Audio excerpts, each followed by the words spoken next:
Okay, I think we're on. The lens is not quite as clear as I would like it. Forgot my lens cleaner, so we're gonna go with this. All right, I'm here at Leg Lake Park, which is a lake park, if in the name, obviously. It's in the El Monte, Whittier Narrows area in Southern California. So if you hear a lot of noise in the background, such as jumbo jets passing overhead, as well as electronic and motor toy model boats racing through the lake, or perhaps squirrels begging for nuts, or ducks and geese squawking, that's just part of the flavor of the location. I'm in Southern California, so to find any sort of peace or quiet, you have to go quite a ways. And so today, I thought I would do something different than all of my past videos. There will be no green screen, if you can't tell. And I'm going to read a poem from this book. And I bought this book a few weeks ago at a book sale, and I got it for 50 cents. And it is... let's see here. It is English poetry from Tennyson to Whitman, which is American poetry as well. And it is the Harvard classic, and it's pretty old. I think it's from original copyright 1938. No, original copyright 1896. So this is an old collection of poetry, of poems. It was manufactured in the USA, and I think this one must be 1938, and it really feels it. It's an old book.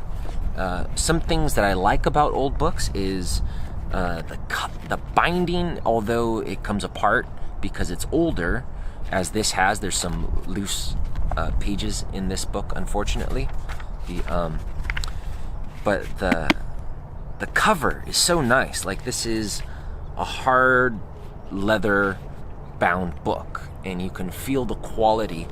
The printing is very nice. This is not something that they're just cranking out on Amazon to sell you for a really cheap deal. That's not going to last very long. That's going to have all the words smushed together. Can you hear my voice above the plane? I just like old books, okay? What can I say? I don't know. Maybe I was born in the wrong decade. But in any case, I am pretty new to poems. I am pretty new to poetry. I used to like writing my own poems in high school and university, and then for about 20 years or so, or 18 years or so, no poetry in my life at all. I've recently rediscovered it. I believe it was reading Emerson, Ralph Waldo Emerson, one of the greatest American writers and thinkers from the late 19th century, late 19th century. He had an essay on poetry, and I read that while I was backpacking in Europe, and I just thought it was so incredible. It was called The Poet, if anyone is thinking about it. If anyone likes poetry out there, I highly recommend reading Ralph Waldo Emerson's essay, The Poet, because, hi, there's a squirrel that just jumped on the table. Hi, how are you? I'm going to introduce you to the camera, because they're going to probably think you're like really cute or fake if I don't actually show you. You're so nice. Hello, sir. Good to see you. All right. So we're going to go back to me. Although the squirrel is a lot cuter than I am. And I'm going to read you a poem. I'm going to read you the first poem that I actually opened this book and found, because I opened up to the pages that are falling out. And the first one that I found is by Ralph Waldo Emerson.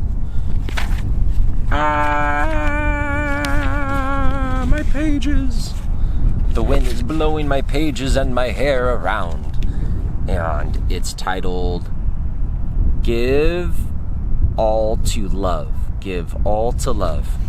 And I thought that was a really cool title. And so I read the poem, and I said, that's actually a really nice poem. That's something I'd like to share with other people.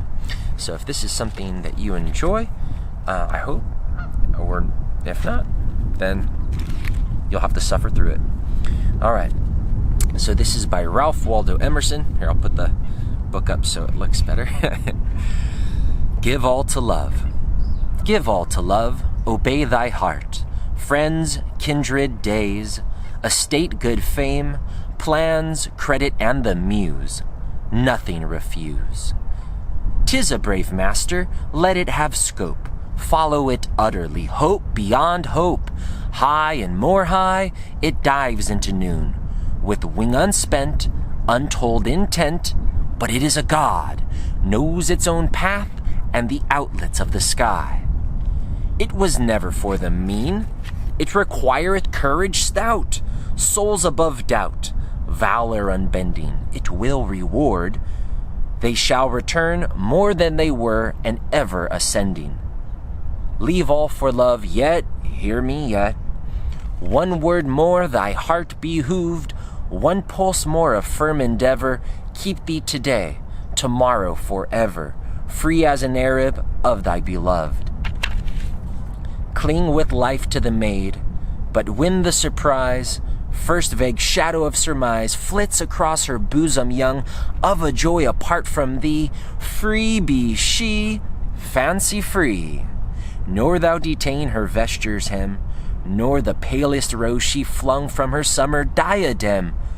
Though thou loved her as thyself, as a self of pure clay, though her parting dims the day, stealing grace from all alive, heartily know, when half gods go, the gods arrive. Okay, so that's the end of Give All to Love by Ralph Waldo Emerson. I hope you liked it as much as I did. I just like to go over some of the lines. The first part is really the part that made me fall in love with it, because it reinforces some of the spiritual lessons that I've had to relearn or learn over the years. And it's give all to love, obey thy heart. Friends, kindred, days, estate, good fame, plans, credit, and the muse, nothing refuse. So give everything in your life to love and obey thy heart. Whether it's your friends, your family, whether it's how you plan your day, whether it's your house, your reputation, your money, your inspiration, it should all be subservient to your heart. And this was something that, gosh, I think we all know this as kids. We just naturally follow our heart. We go after the things that we love, whether it's people, whether it's the things we want to play, whether it's the jobs we want to do. But somewhere over the course of my lifetime, I got away from that. And I started doing things that wasn't in my heart, that was more so the smart idea, or that's what everyone else's idea is I should do. So when you start to go away from following your heart, you're getting away from love. So I like that. Obey thy heart. And then it talks about the heart. He says, "'Tis a brave master, let it have scope. Follow it utterly, hope beyond hope. High and more high, it dives into noon. With wing unspent, untold intent, but it is a god, knows its own path and the outlets of the sky." When you follow your heart, you're filled with bravery. One of the things that I've noticed in my own psychology and my own consciousness is that when I'm following the things that I love, or I'm doing things out of love, I just naturally end up charging forward. I'm not afraid. It's something that I am really in love with. I love it, and so I just go forward to it. And as I get away from love, as I get away from following my brave master, 'tis a brave master, then I'm more fearful. So obey thy heart, and you'll have a brave master. Let it have scope, so really give it free rein. Follow it utterly, hope beyond hope, so follow it. And it is a god, it knows its own path. Your heart knows where it's going. There's a dog, a French bulldog, that just chased the squirrel and a bunch of ducks. Super cute. Stay here, buddy. We're going to continue into the third section, and I don't know enough about poetry to actually know what you would call those. I don't know if they're stanzas or I don't know. In any case, it's broken into sections 1, 2, 3. We're going to the third one. And still talking about following your heart and giving all to love. Hair's getting in my mouth. Squirrels are pecking at my toes. Hi, buddy, you're getting close. There's nothing there. Just some really rough feet. All right, so we're going to continue. The third part says, "It was never for the mean, it requireth courage stout, souls above doubt, valor unbending, it will reward, they shall return more than they were, and ever ascending." So it was never for the mean, and I don't believe that it means the mean like the mean guy. I believe it means the mean, the average. So obeying your heart, following your heart, and really doing that is not what the herd does. It's not what the average person does. The average person, unfortunately, or perhaps that's just a fact of life, but the average person, they follow tradition. They follow what their teachers or their parents or their society has guided them into. They've really walked into a life that wasn't the dream or the imagination or their vision from their heart, from their childhood. It's more sort of a compromise with society, or it's pragmatic, or it's to reach an end. For example, perhaps getting rich. It's not the actual joy of the process. So to give all to love and to obey your heart and to have that brave master, it was never for the mean, not for the average person. It requireth courage stout. So in order to follow your heart, I think the reason a lot of people don't follow their heart is that it does actually demand you to actually do it. And a lot of us are afraid. What would it mean if you actually did what you really loved or did what was in your heart? You might have people looking at you funny or judging you or calling you stupid or impractical or all sorts of labels that we like to put people down who are actually doing what they know in their soul or their heart that they want to do. So it requireth courage stout, souls above doubt, so don't doubt your soul. Valor unbending, don't bend your valor. And then here's the kicker. Here's why you shouldn't do it. It will reward. They shall return, those who follow it, more than they were, and ever ascending. So as you follow your heart, as you follow your soul, don't doubt your soul, then you will be rewarded and you will ascend, spiritually progress through your life. Your life will become more full. And the things that you attract in your life, I'm not trying to get all woo-woo on you, but it's just kind of a simple and a very logical thing that as you follow your heart, you're surrounded by things that you love. Doesn't mean that you're going to be rich. Doesn't mean that you're going to have all sorts of material rewards, and you might have those. I don't know. But you will at least be rewarded by being around the things that you love. And perhaps you will actually be filled with more love because you're doing the things that you love. And then, that can cascade into all sorts of other wonderful parts of life. Leave all for love. So leave everything for love. This kind of reminds me of the gospel when Jesus Christ says, might have to give up your parents or your family or whatever to follow me. And I think in the Bible it says God is love. But whether or not you believe in the Bible or whether or not that is a useful analogy to you, leave all for love.